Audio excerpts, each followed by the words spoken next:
დინარაძის უწყება ოცნების ირანულ კავშირებზე გამოძიებას იწყებს, თუმცა ინტერესის ობიექტები განცხადებების ავტორები არიან. სუსი აცხადებს, რომ შესაბამის პირებს გამოკითხავენ და კონკრეტული ფაქტის დასახელებას მოსთხოვენ. ყურადღებით ვსწავლობთ მათ მოტივაციას და ადანაშაულონ საქართველოს სხვა ქვეყნებიდან კადრების რეკრუტირებაში, მათ შორის მინიშნებებს ტერორიზმის მიმართულებით, აცხადებს სუსი. ირანის საელჩოში სამძებრის წერილში ჩანაწერი მინისტრის მოადგილემ გააკეთა.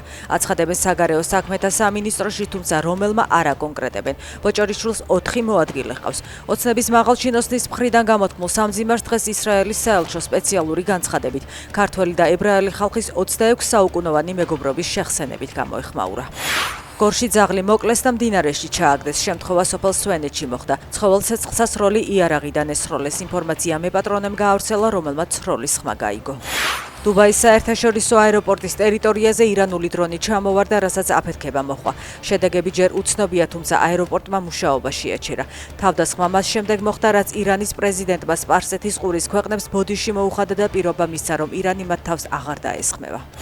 ისინი მის ირანის უპირობო კაპიტულაციაზე ოცნებობენ, ამოცნებას საფლავში წაიღებენ. ირანის პრეზიდენტი ტრამპს პასუხობს. შტატების ადმინისტრაცია ირანის უპირობო კაპიტულაციაში სამხედრო მოქმედებების დაუყოვნებლივ შეწყვეტას და ბირთვულ პროგრამაზე უარს გულისხმობს.